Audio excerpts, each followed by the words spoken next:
and that, or this, what we're going to, hey, it's recording. So this is Seeds of Change, starting back up in the fall. Today we're talking about allyship, and I'm just going to jump in and ask Shiloh to introduce himself. Oh, thank you. So for those that don't know, my name is Shiloh. My pronouns are he and him, and I'm the Affirming Ministries Coordinator here at Robertson Wesley United Church. So a little bit of what I do is just teaching churches and organizations on how to be inclusive of LGBTQ people in a faith context.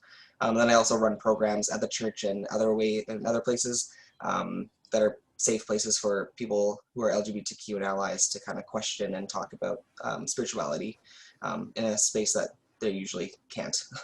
And yeah, so that's kind of what I do on a work basis, personal basis. Nothing really cool is happening. Just been stuck at home and stuck at work and eating, sleeping. So nothing new, but here I am, and I want to thank Brooke for inviting me out, and I'm willing to share the spotlight tonight, or this morning, I guess, about allyship. So. And I asked Shiloh, knowing I didn't know him well, but knowing that he worked with Affirming and would have a good lens to kind of dialogue with allyship about in the concept. And also I have a book about literally called Becoming an Ally that I reviewed. I've read twice since I stole it from a library, an undisclosed nonprofit library where I used to work. But yeah, I thought it was a good idea to chat with Shiloh. So we were curious how the three of you, and four of you, Karen, if you want to jump into, define allyship for yourself already. And then we were kind of going to chat about it from our angles and some of the sticky parts of it as well. So how do you define allyship? And you can put it in the chat or you can speak up.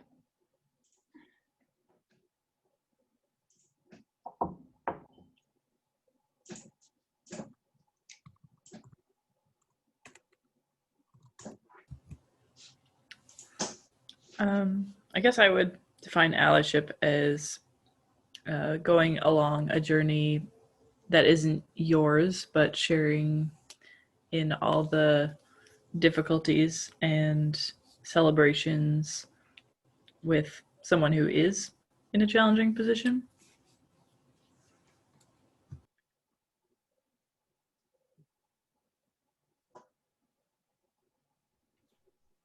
Yeah, likewise, like I think being supportive, but on that person's or that group's terms rather than your own, is really important. Difficult to define, but important. Yeah, I also see it as like a lifelong process of learning how to listen, how to be supportive, how to be there. I guess maybe a metaphor is just for me is there's a infinite or a great distance between everybody, and it's about just always wanting to cross that distance, even though you might never ever. Maybe that's how I look at it, that journey. Thank you. I've heard a lot about journeys. Yeah, such a good word. Yeah. So when we were chatting, Shiloh, I'm just going to give the definition I gave when we were chatting. Yeah. I'll hand it over to you to kind of chat through your angle on allyship. Mm-hmm. So when we were chatting and I asked Shiloh how he defined allyship, he's like, well, how do you define it? And I found myself at that moment saying, how do you use your power for others? Like, how do you kick the door open and keep it open? And there's a great meme about people lifting up other people. And so how do you do that? So for me, it's like a question of how, but the how you do that and when you do that and with who you do that becomes really complicated and nuanced. And so, yeah, Shiloh, I'm wondering your thoughts on that. How do you define allyship? I've always defined allyship with a very basic definition.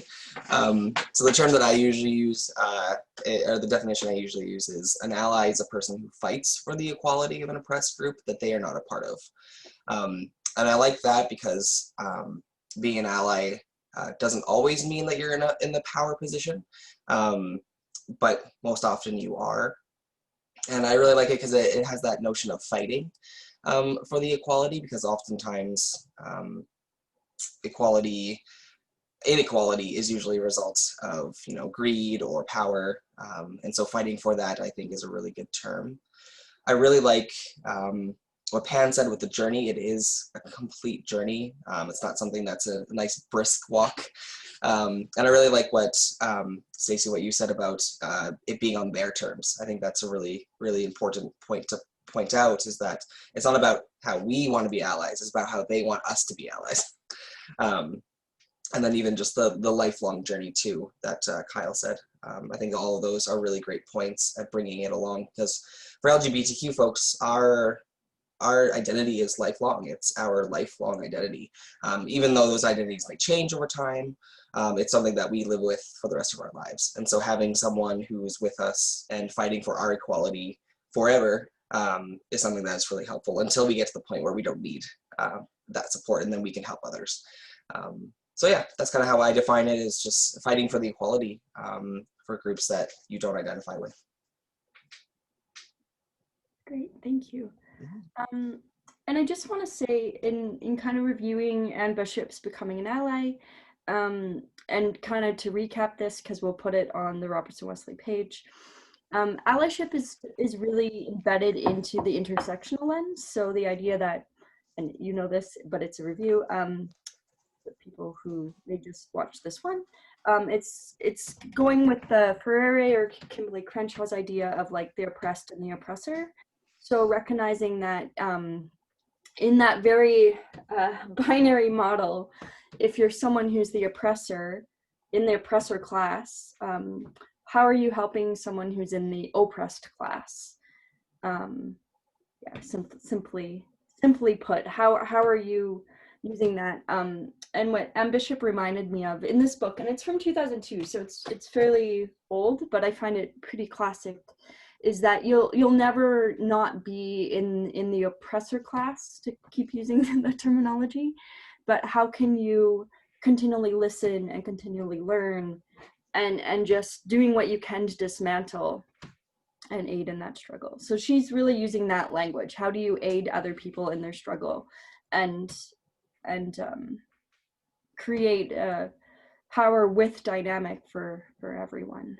And this book actually has step-by-steps, like she writes it in numbers, which I found really interesting. I don't know if we do that today, but it's, yeah, she has like 16 steps, and she kind of refers to it, she uses AA as an analogy, a 12-step model that you're continually in with the community and constantly listening, and don't take up leadership, and walk alongside, like what you were mentioning.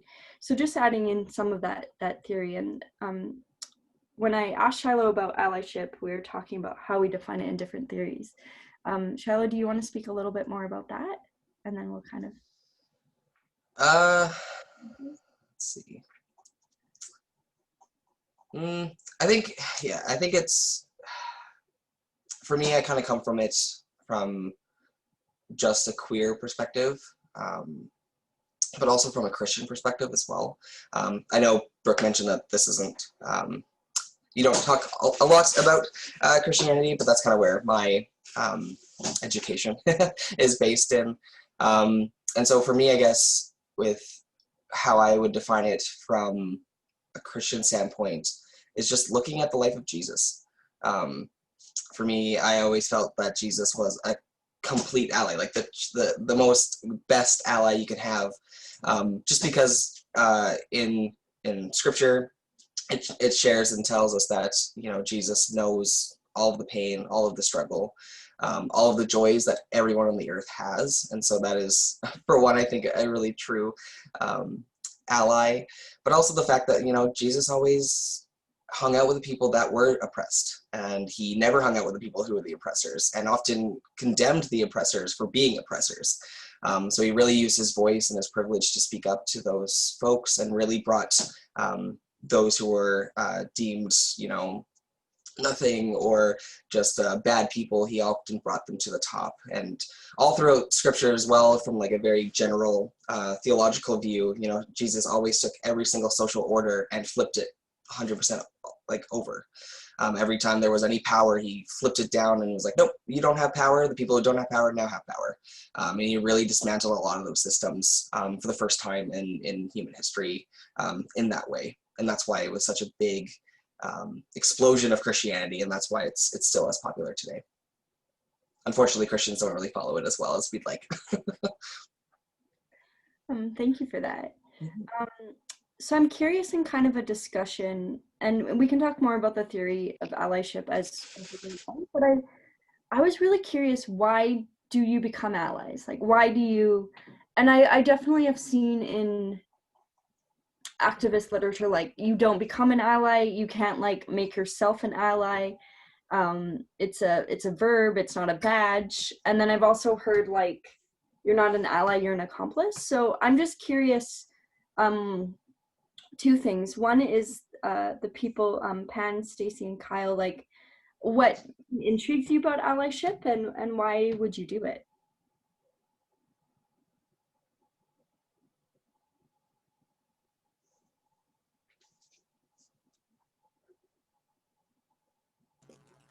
I I just got to say that, like, going off of what Shiloh said, like, I grew up in a really Christian upbringing, going to church and stuff like that. So standing up for marginalized voices and the community action aspect was really something that was present at my household.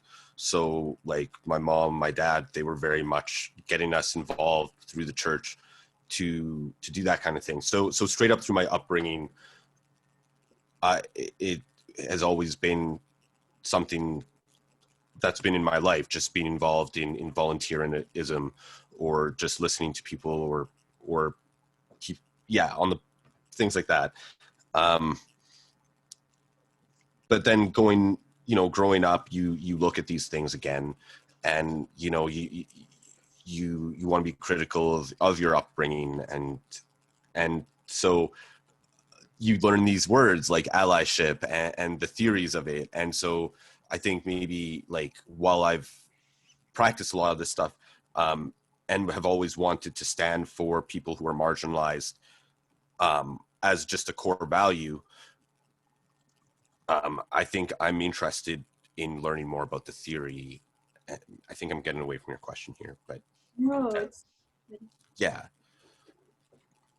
What just maybe to recap, because you said you're getting away from my question.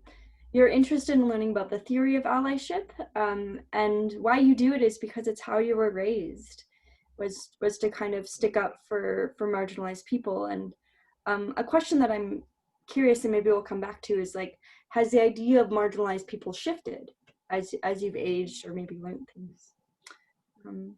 Yeah, for other folks, why do you do allyship, and what intrigued you about the topic? I mean, for likewise to Kyle, I think it may be differently, because I don't think it had as much to do with like family relationships, but a lot of like my friendships growing up were with like a diverse group of people who had different like power dynamics, who have different relationships with like policing and all sorts of different things. And so, I mean, having those, seeing how like society's power dynamics affected like just my friend group, I think, and like how, and especially now that I can see in my mid 30s, and I can see how that progressed, how those power dynamics progressed from when we were like 13 to like now. I think that it just like made me think about how to shift those dynamics, how to think about them in a different way, and certainly like that in many ways people aren't completely in control of everything that happens to them, which is more of the way that I was raised, right? Like if you work hard and you do what you're supposed to do, everything will work out well, which is not true for many people. So I think that's where my interest in allyship, and it's something that has been ongoing and shifting and changed quite a lot over the last like 20 years.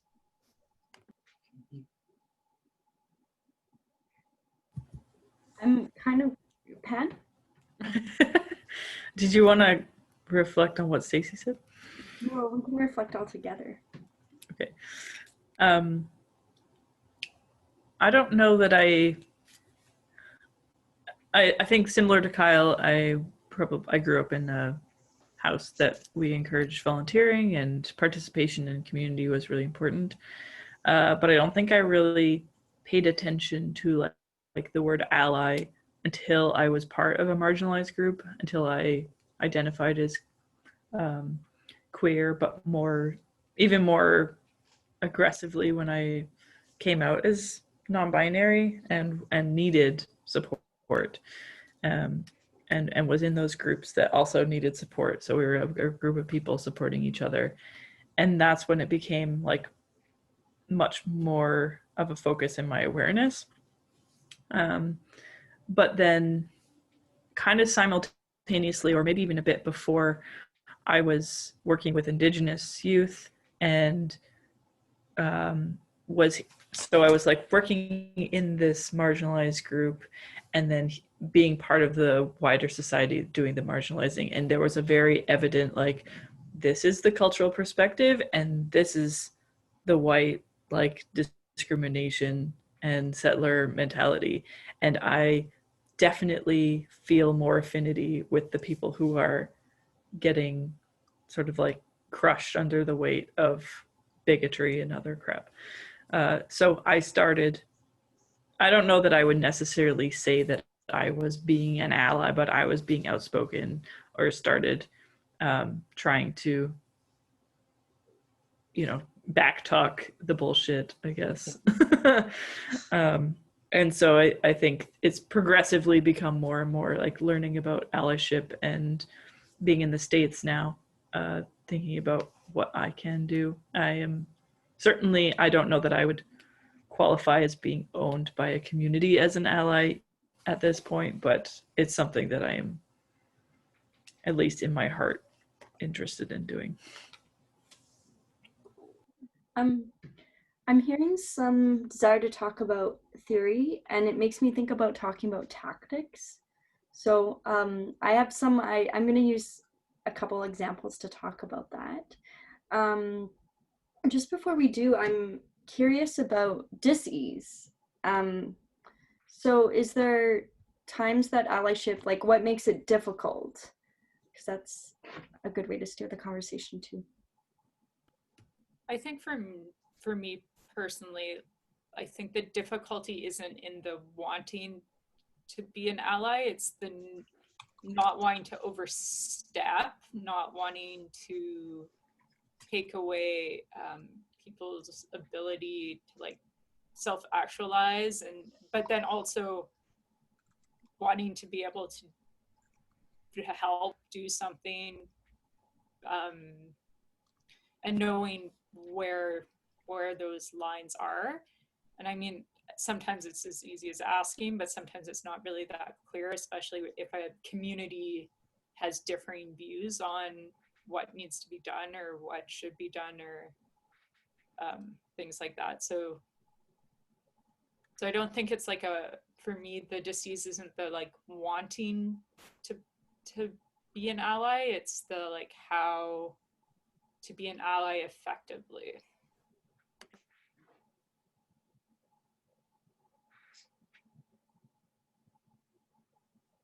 I know one thing I hear a lot from folks is that they really struggle with continuing being an ally, especially when the group they're trying to be an ally for hasn't been nice or as respectful as they hoped they would be. And it's kind of this frustrating aspect of people desiring or needing those people to be nice to them in order to be an ally. And I think it's just like a really frustrating backhanded comment almost, where it's like, I'll only be an ally to you if you are nice to me. And I think that goes against what the whole allyship is.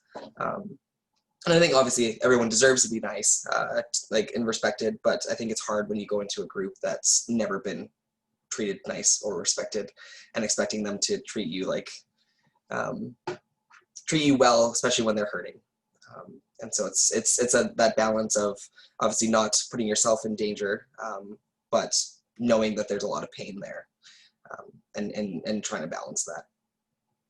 What I see in that, the nice thing, which is it's still centering you as the white person, or you as the person who has power in the intersectional theory, as needing something to be palatable. So it's still centering your feelings.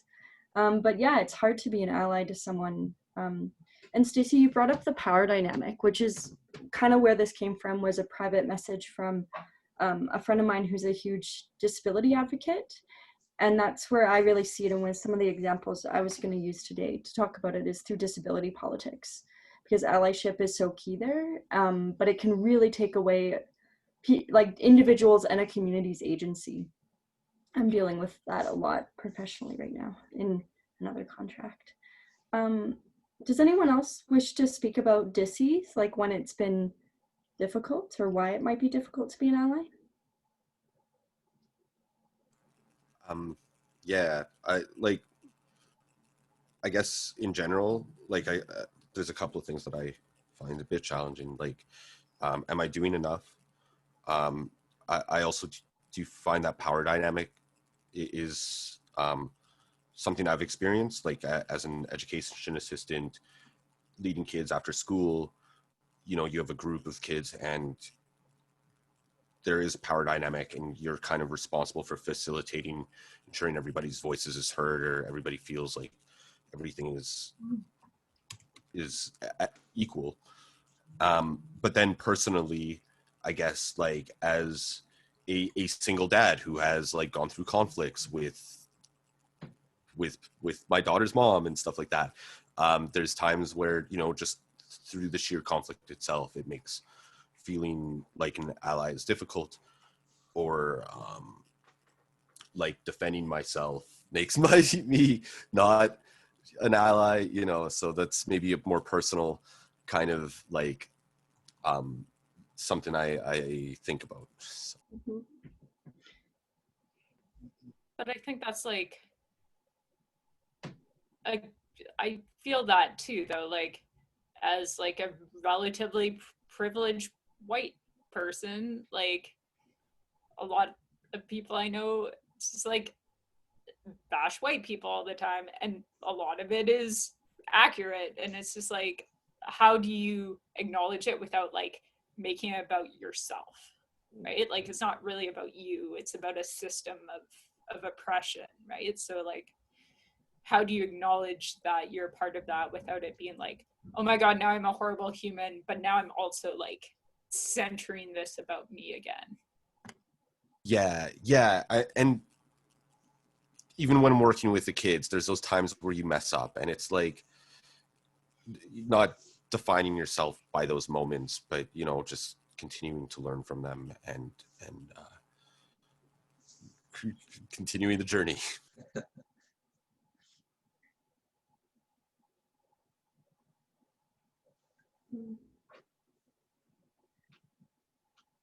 So something I'm hearing that I think is really important, and I want to say, Stacey, the thing about mean was a deviation from what you said. That's not what you said. But I know an experience I had, which I wasn't going to share, but this prompted, where my first year of grad school, there was one woman of color from Toronto in my cohort, and she specifically asked me to be an ally for her. She knew that I knew anti-oppression, and she was like, you're the only one in this group that's expressed that. And so will you speak up on my behalf on things? And I did, and it created a lot of conflict, and so much so that conflict or disease, and I still sit with this because the instructors who were international, there was a couple Canadians and a Norwegian, said to me, you're being played. You're being asked to be an ally, but you're being asked in such a way that actually isn't about oppression or systemic things. It's about personal things. And it really made me realize, I mean, whether I agreed or disagreed with them, I could see their point of like someone who was using, this is where I have found disease is like, I wanted the space to not be white supremacist, and so I wanted to support that. But yeah, was it my job to call out my white colleagues constantly about white supremacy because someone asked? And it's something I stay with, like, is to not, yeah, what am I doing at the sake of myself? And I even feel uncomfortable talking about it, like I'm somehow giving permission to my instructors for saying that, but they did. They were like, this is your education, and so you don't have to be doing all this work for your colleague. They can do some of the work themselves. And it did also make me realize like a North American perspective on this that doesn't carry over into other international contexts and can be imperialist or a bit strange that way too. So it's making me think about the personal aspect, like someone kind of personally asking you to put yourself on the line, or like what Kyle was saying, I'm imagining has to do a bit with gender too, like someone being like, well, I'm just guessing, Kyle, like you're a man, and so you're a symbol of the patriarchy. So when does that become about the person? And this is some personal disease I sit with sometimes. I didn't expect to talk about it. So thank you for listening. Yeah.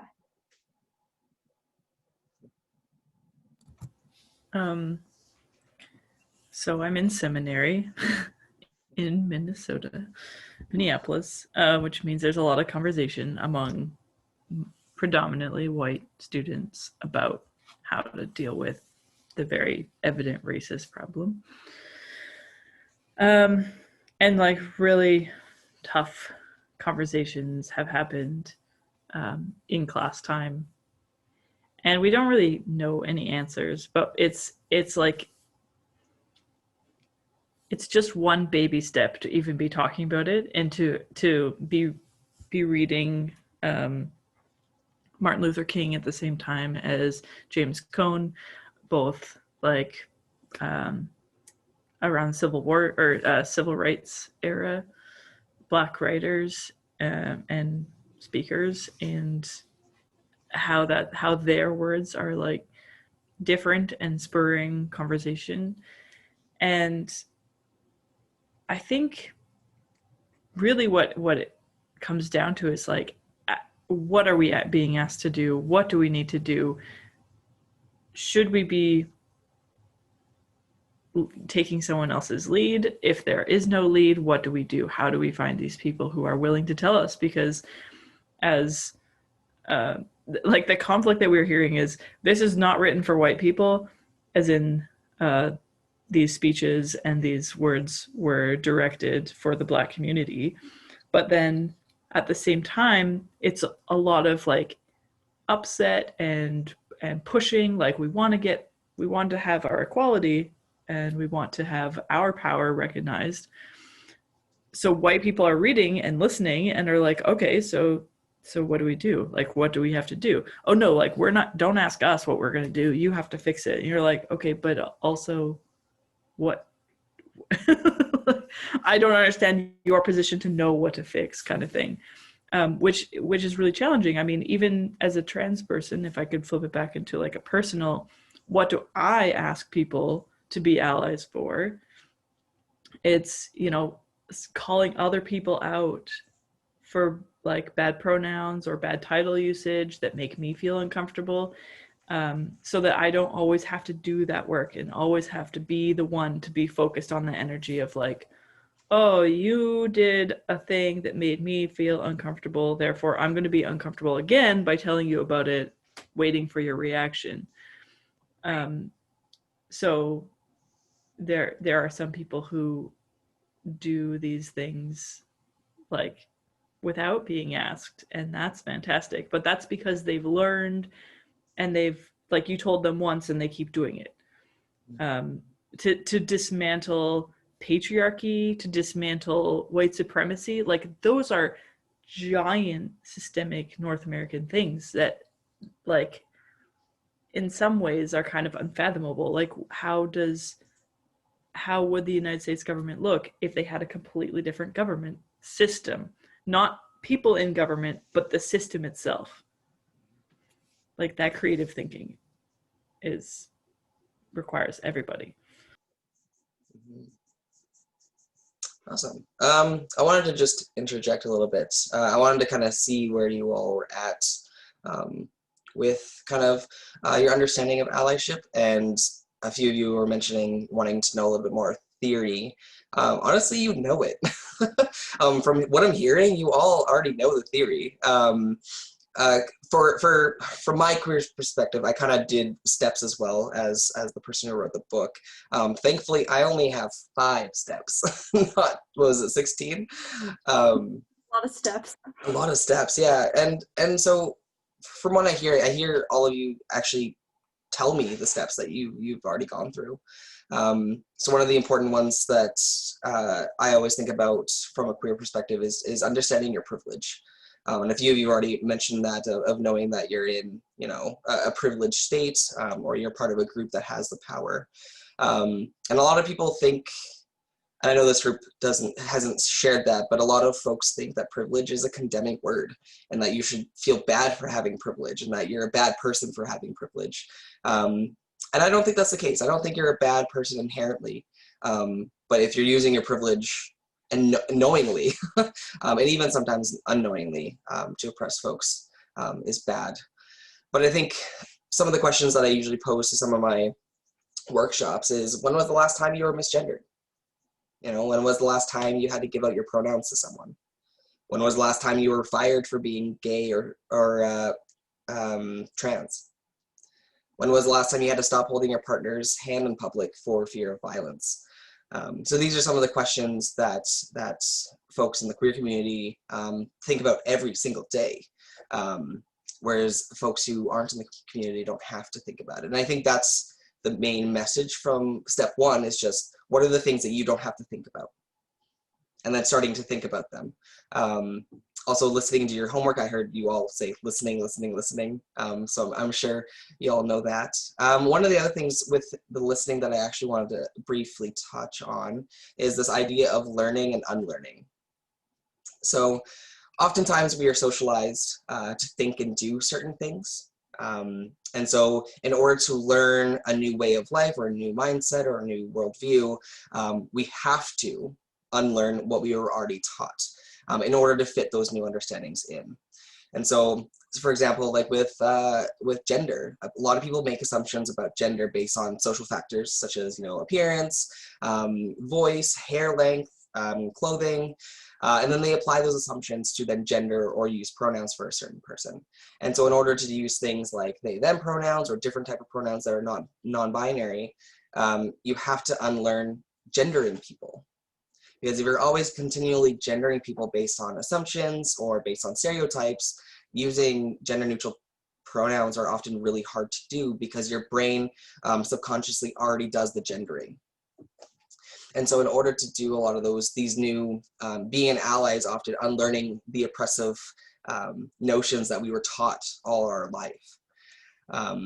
And even step 3 is speaking up and not over. We've talked a lot about that, of, you know, calling out injustices and also educating others. One important point I want to bring up is that it's not up to you to decide what is, you know, racist, homophobic, oppressive. It's up to the community that dictates that. Step 4 is usually just mistakes. And so that's kind of where, you know, mistakes will happen. You know, I've unfortunately misgendered people. I've said racist things in my life. I've said ableist things in my life. And those mistakes will happen. Not they might, they will. And that we have to learn from those. And just apologizing and committing to change when that does happen. And lastly, just doing the whole verb thing. It's something that's lifelong, as you all mentioned. It's, doing the work, it's effort. And we have to repeat these steps 1 to 5, 1 to 5, so many times. And so that's kind of, from a very queer perspective, Pan kind of brought that out of me, talking about, being, misgendered or having those times where you need an ally. I know for me, like I have so much anxiety all the time. And so whenever I'm in public and I was misgendered, I hated correcting people. I didn't want to at all. Even if it made me feel better, I didn't want to do it because the embarrassment and the anxiety of confronting someone was just too much for me. And that's why I really appreciated the allies in my life who would do that for me so that I didn't have to bear that effort. Not because it was hard to do, but just because my own certain situation with my own mental health, it was just too much for me to handle. And that's where my ally stepped in. And they often, asked when it was okay to do it. Because there were certain times where I'm like, just leave it. It's fine. We're only going to see this person once in my lifetime. But if it was with friends or, teachers or people that I was continually seeing, that's when they really used up their energy and tried to help in a way that I just couldn't help myself.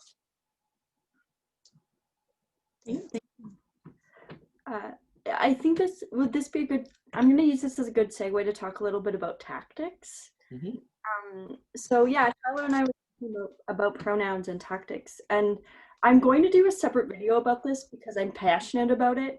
So one tactic of allyship is anti-fa.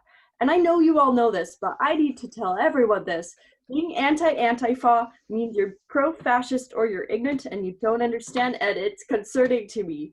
But I will do a separate video about that. But anti-fa is an allyship tactic. It's a radical one, and the radical aspect of it makes people uncomfortable. It's basically that you're stopping fascism and oppression by any means necessary.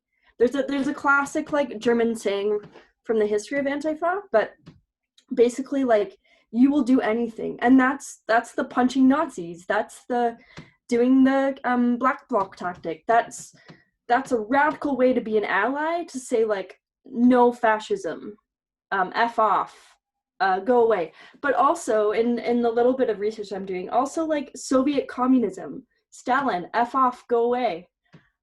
So how do you keep democracy, the liberal thing? And so I'm going to do a separate video about this because I become really passionate. I want people to know. But another tactic, and Shiloh and I were talking about our pets, and we both have a pet that eats really slow because they're an old person, and one pet that is super like food focused. I'm looking at her right now, and so every day I have to come up with new ally tactics so that my one cat doesn't eat my other cat's food. And I know it's such a stupid example, but I think about allyship all the time. Like sometimes I put my body in the way. Recently I've incarcerated my food-focused cat to let the other cat eat. And so it's really like, it's a dumb example, but a funny one. How do we, when we see inequality, how do we physically or mentally or verbally interject to make the person who eats slower or just needs more time or whatever, to be able to live with full dignity? And so that's a tactic. How do you, put your body in the way? Or there's some great bystander training is also a way to be an ally. So how do you, the biggest surprise I've seen people take away from bystander training is it's not to go up to the creepy dude in the bar and start yelling at them to leave people alone, although that is a tactic.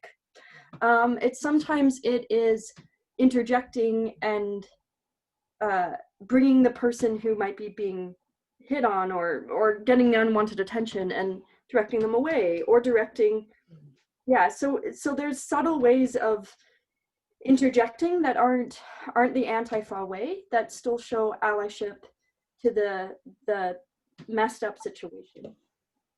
One of my favorite bus techniques, when there's like happens a lot on the bus. I don't know what people are doing on the bus, why they can't leave each other alone, but like there's always like some young woman, and for whatever reason, someone who may or may not be very intoxicated hitting on them in a really awkward way, and just like going up to them and being like, hey, I haven't seen you in a while, do you want to come sit with me and we'll chat? And like it doesn't cause the person who's doing the negative thing really any embarrassment. It doesn't, like, it's just an out, right? It's just like, oh, you know, it diffuses the situation without putting anyone in harm's way. And I mean, it can work too with people being racist, like just like gives the person someone who at least they know someone else is there who sees what's going on and is like there for them, I guess. Mm-hmm. The bus is a great example of like micro allyship.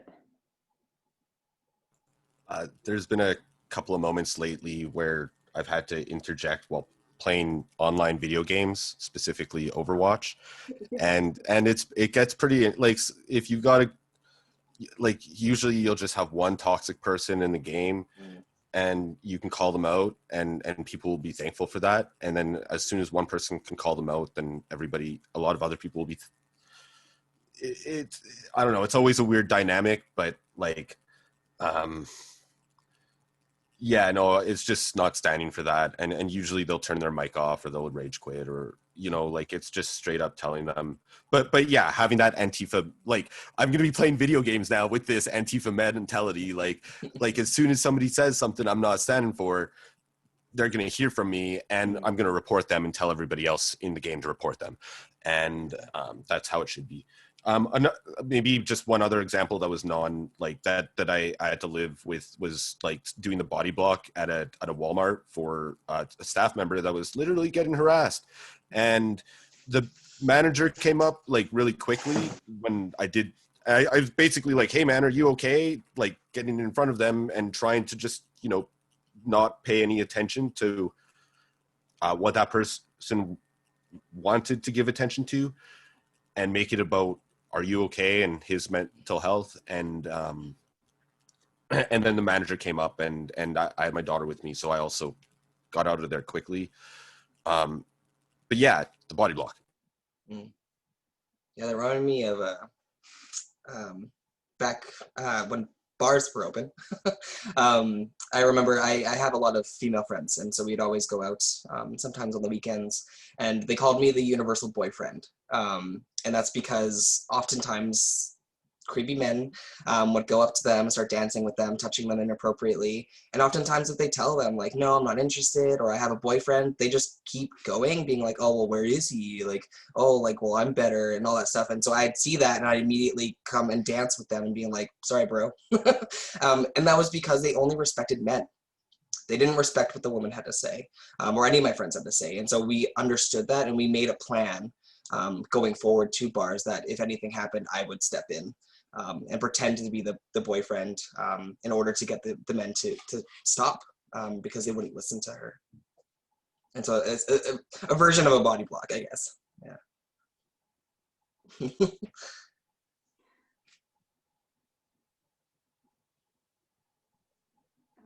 One other way of being a tactic right now with cops is to videotape them.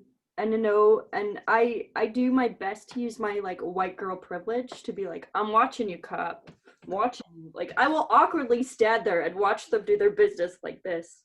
And I've had a few stories from doing youth work, working with marginalized, hardcore marginalized. That is a bad thing. I did a bad thing.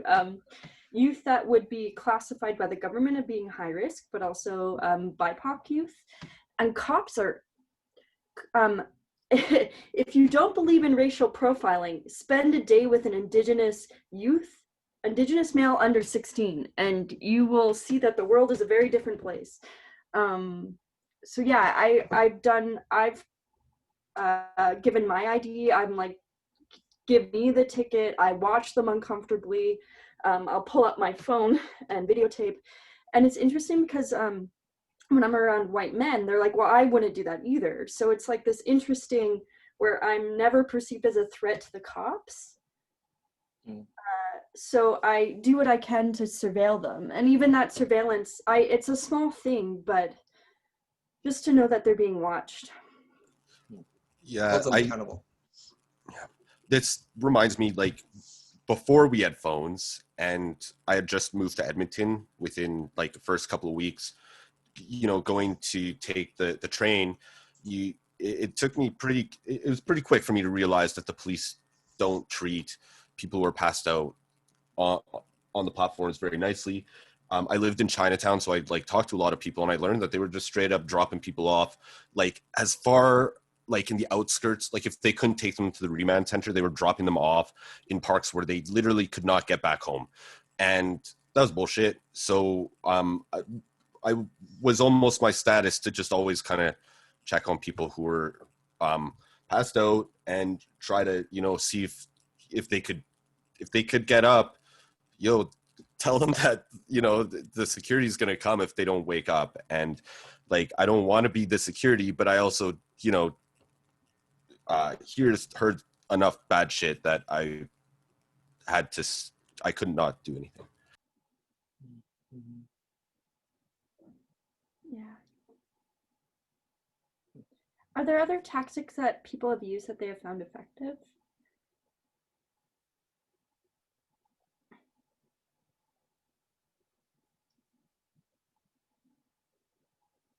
Or unlearnings that they've learned?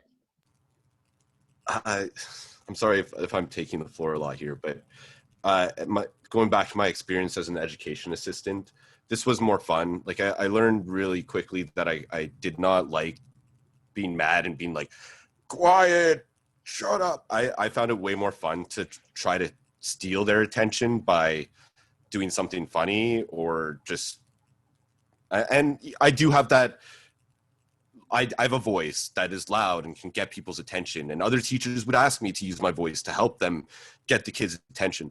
But trying to find a tactic that wasn't angering and like, I'm trying to flex my power to make you all like, yeah, trying to find a more positive way to use that, my voice, to grab attention and then, yeah, facilitate whatever it was I needed to do. Yeah, I find it, for me, it's always like a balance of being like in some ways privileged, but also being like a reasonably small woman.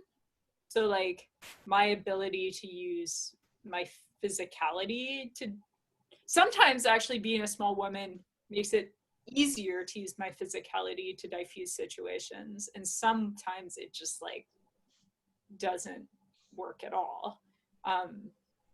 So like I've had times where like putting myself in between people has diffused it because they don't want to hit a woman, right? Or whatever. Like, you're gonna have to come through me, so you're gonna have to hit me, so hit me then.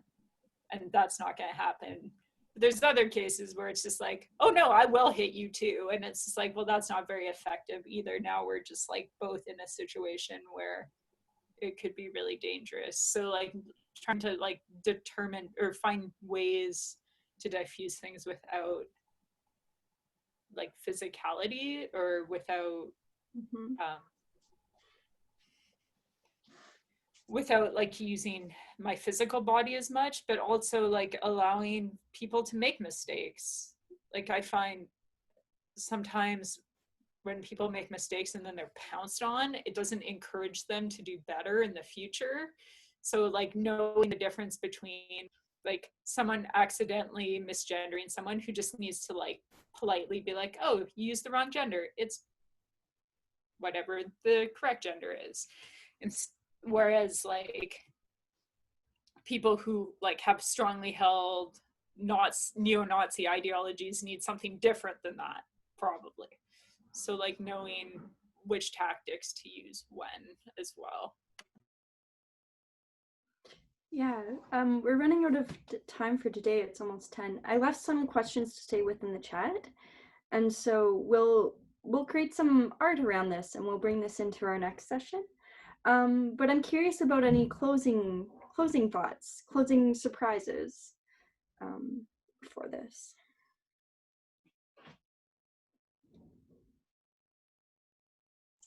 I think for me, it's just in order to be an effective ally, you need to get to know the people in the groups.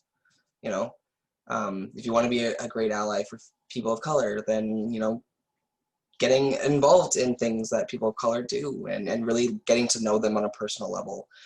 Same with LGBTQ folks. I often, when I went to Bible college in a rural place in Alberta, and none of the people knew any LGBTQ people. And by the end of the year that I was there, everyone knew me. And so that gave them a face to the issue. And that really helped them understand and be more empathetic and really get to know the person rather than just this ideology or this issue that they've always heard in their life.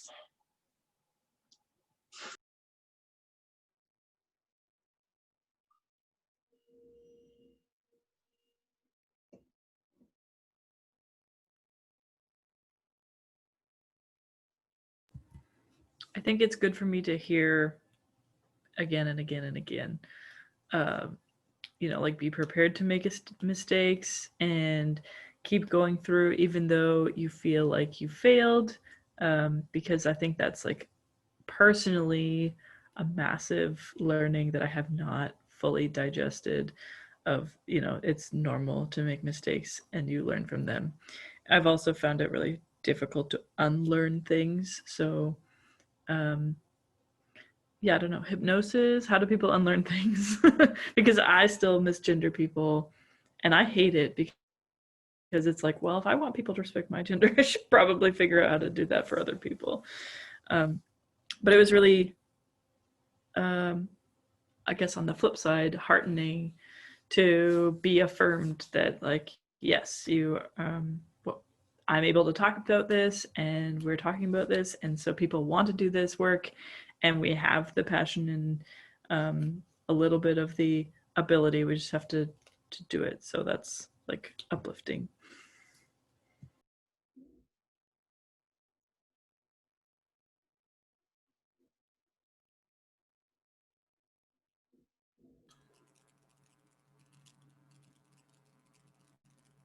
I appreciated, and I was surprised to hear the Christian queer perspective today, and, like, specifically talking about Jesus. I've always just wondered about that and never had. Yeah, so that was just cool for a personal experience, and just where I'm at in reflecting on my past. Yeah. No worries, thank you.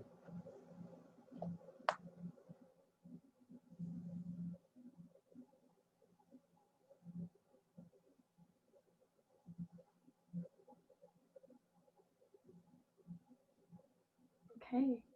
Stacey, would you like to say anything? You don't have to. I just don't. Okay. Yeah, thank you for joining on this conversation of allyship. Just because it's being recorded and will be used for Robertson Wesley, this is the first in a series about allyship. So next Wednesday, we're going to create some art around it. So I have taken some notes about our conversation, and then we'll be creating some simple art or metaphor or being creative with the concept. And then at the end of the month, we'll just have a straight conversation. So where do we sit with it now? What are some theories? So if there's things that you're like, hey, I wanted to know more about this thing, or I want hard information, drop me a line, and I can weave that through the next two sessions. But this was just to kind of begin and give people some facts about allyship, if they've never thought about that concept before or are chewing on it. Yeah, yes, our art can be very tangible. We can build something. Thank you. That's a good prompt for me. Yeah, I'm already thinking about things to build. Or, like, tearing things up and just very handsy. Handsy? No. Some handy metaphors. Now this No is being handsy. what, Stacey? said being handsy. We already talked about this. Never mind. This is going someplace that, yeah. Consensual handsiness in your house with materials. Shiloh, thank you for joining us and giving us that perspective. Just, do you want to say a bit about your program for the sake of the recording? And then we'll go. Yeah, sure. I run 3 programs. One of them is called Soul Outing, which is at Robertson Wesley United Church. It's every second Sunday. It's just a group where LGBTQ folks and allies can come and chat in a circle about different topics and faith and spirituality. We have Haven, which is the 3rd Sunday of every month at 7, and it's a LGBTQ-focused worship service. Both of them are online. And Thursdays at 11 a.m. I have an online coffee hour where folks can just drop in, come for 10 minutes, the whole hour, just ask questions, hang out with a bunch of folks, and we just talk about anything and everything. So, yeah. Great. Thanks for tuning in. And yeah, if you do have any questions, concerns, complaints, ideas, please communicate with me by messenger or by email. Okay. Thanks so much, folks. Thank you. Bye. I'm going to end it now. And meeting.